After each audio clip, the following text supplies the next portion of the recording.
Saudaraku yang kekasih dalam nama Yesus, firman Tuhan pada hari ini yaitu masih sama dengan topik minggu yang lalu, bagaimana kita menerima mujizat Tuhan.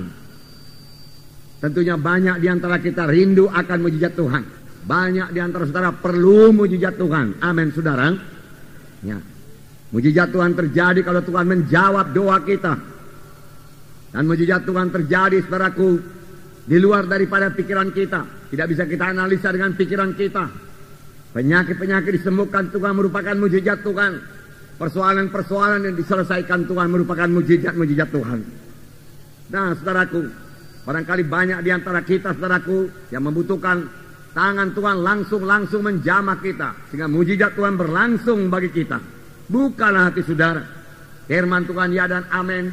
Firman Tuhan tetap berkuasa. Tuhan yang berjanji itu setia. Dia pasti menepati janjinya sepanjang kita percaya kepada janji Tuhan tersebut.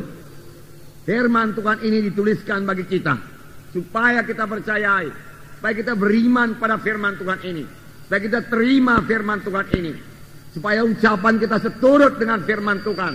Kita mengakui firman Tuhan dalam hidup kita, dan kita mempraktekkan dan kita bertindak seturut dengan firman Tuhan dalam hidup kita, maka kita akan menerima mujizat Tuhan di dalam hidup kita, saudaraku.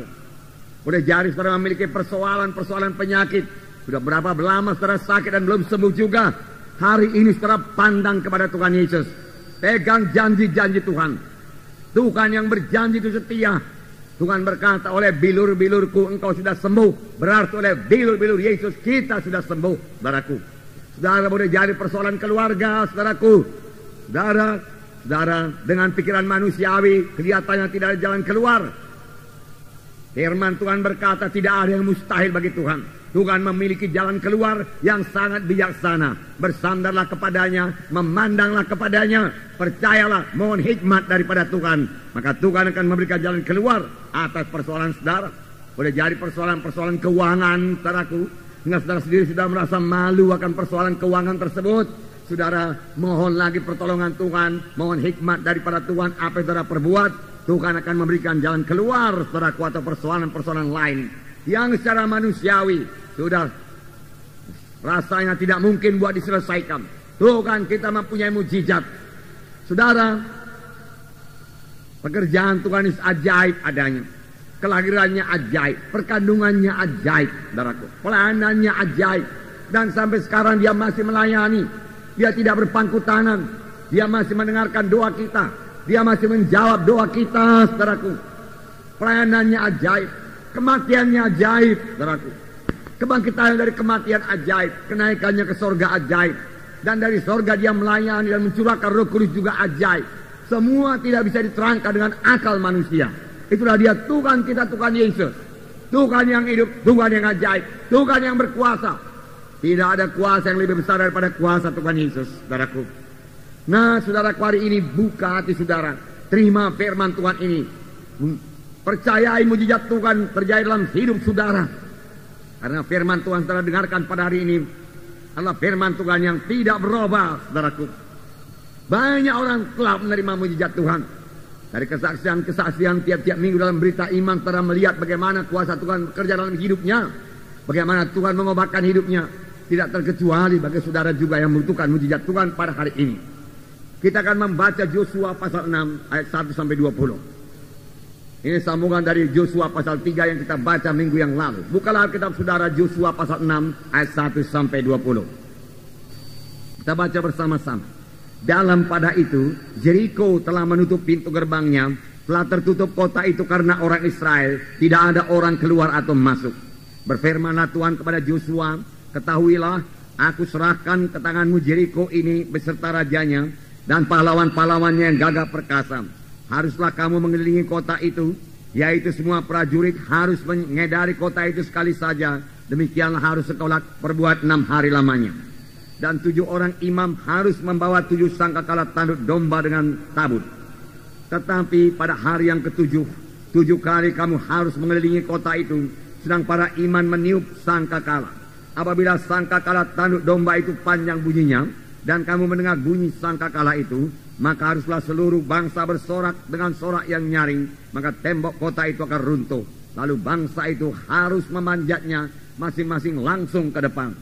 Kemudian Yosua bin Nun memanggil para imam dan berkata kepada mereka, angkatlah tabut perjanjian itu, dan 7 orang imam harus membawa 7 sangkakala tanduk domba di depan tabut Tuhan. Dan kepada bangsa itu dikatakannya, majulah, kelilingilah kota itu, dan orang-orangnya bersenjata harus berjalan di depan tabut Tuhan. Segera sesudah Yosua berkata kepada bangsa itu, maka berjalanlah maju ke 7 orang imam yang membawa seluruh sangkakala tanduk domba itu di hadapan Tuhan. Lalu mereka meniup sangkakala, sedang tabut perjanjian Tuhan mengikut mereka. Dan orang-orang bersenjata berjalan di depan para imam yang meniup sangkakala, dan barisan penutup pengikut tabut itu, sedang sangkakala terus-menerus ditiup. Tetapi Yosua telah memerintahkan kepada bangsa itu demikian, janganlah bersorak dan janganlah perdengarkan suaramu, sepada kata pun janganlah keluar dari mulutmu, sampai pada hari aku mengatakan kepadamu bersoraklah, maka kamu harus bersorak. Demikianlah tabut Tuhan mengelilingi kota itu, mengedarinya sekali saja. Kemudian kembalilah mereka ke tempat perkemahan dan bermalam di tempat perkemahan itu. Keesokan harinya Yosua bangun pagi-pagi, lalu para imam mengangkat tabut Tuhan.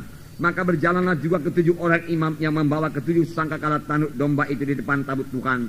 Sambil berjalan mereka meniup sangkakala, sedang orang-orang bersenjata berjalan di depan mereka, dan barisan penutup mengikut tabut Tuhan, sementara sangkakala terus-menerus ditiup. Demikianlah pada hari yang kedua mereka mengelilingi kota itu sekali saja, lalu pulang ke tempat perkemahan.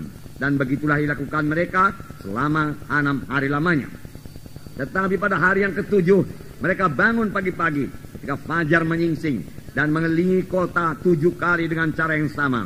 Hanya pada hari itu mereka mengelilingi kota itu 7 kali. Lalu pada ke-7 kalinya, ketika para imam meniup sangkakala, berkatalah Yosua kepada bangsa itu, bersoraklah, sebab Tuhan telah menyerahkan kota ini kepadamu. Dan kota ini dengan segala isinya akan dikhususkan bagi Tuhan untuk dimusnahkan. Hanya Rahab perempuan sundal itu akan tetap hidup, ia dengan semua orang yang bersama-sama dengan dia dalam rumah itu, karena ia telah menyembunyikan orang suruhan yang kita suruh. Tetapi kamu ini jagalah dirimu terhadap barang-barang yang dikhususkan untuk dimusnahkan, supaya jangan kamu mengambil sesuatu dari barang-barang yang dikhususkan itu setelah mengkhususkannya, dan dengan demikian membawa kemusnahan atas perkemahan orang Israel dan mencelakakannya. Segala emas dan perak serta barang-barang tembaga dan besi adalah kudus bagi Tuhan. Semuanya itu akan dimasukkan ke dalam perbendaharaan Tuhan. Lalu bersoraklah bangsa itu, sedang sangkakala ditiup. Segera sesudah bangsa itu mendengar bunyi sangkakala, bersoraklah mereka dengan sorak yang nyaring. Maka runtuhlah tembok itu, lalu mereka memanjat masing-masing ke dalam kota, masing-masing langsung ke depan dan merebut kota itu. Luar biasa mujizat Tuhan, saudaraku. Luar biasa. Nah, firman Tuhan di sini dikatakan, berfirmanlah Tuhan kepada Yosua, ketahuilah aku telah menyerahkan Yeriko ke dalam tanganmu beserta dengan rajanya dan pahlawan-pahlawannya. Ini terjemahan dalam bahasa Inggris. Dalam bahasa Inggris dipakai perkataan, aku telah menyerahkan Yeriko dengan rajanya dan pahlawan-pahlawannya dalam tanganmu. Padahal saudaraku, Yosua masih di luar daripada Yeriko. Orang Israel masih berada di luar Yeriko. Mereka masih berbaris-baris di luar Yeriko. Yeriko tertutup pintunya. Yeriko memiliki benteng yang besar, benteng yang teguh, benteng yang tinggi. Saudara, jadi menurut pikiran manusia, saudaraku, seperti laporan daripada 10 pengintai itu, bentengnya sampai ke langit, dan tidak bisa mengalahkannya. Itu benar. Tetapi kali ini, saudaraku, bangsa Israel maju dengan iman. Kali ini mereka maju dengan memegang perjanjian Tuhan. Tuhan berkata, benteng Yeriko telah aku serahkan kepadamu. Tuhan berkata, dan mereka mempercayai apa yang dikatakan Tuhan. Meskipun saudaraku, menurut cara berpikir manusiawi saudaraku, hal itu saudaraku mustahil adanya saudaraku. Tetapi Tuhan berkata, aku telah menyerahkan Yeriko kepadamu. Aku telah memberikannya kepadamu. Milikilah. Beginilah caranya kamu memilikinya. Dan Tuhan menerangkan bagaimana caranya mereka memiliki kota Yeriko itu saudaraku. Tapi secara lahiriah mereka masih berada di luar Yeriko. Benteng Yeriko masih tertutup, saudaraku. Gerbangnya dikunci, serdadu-serdadunya siap bertempur. Tetapi inilah dia cara Allah bekerja, saudara. Biarlah kita mempercayainya.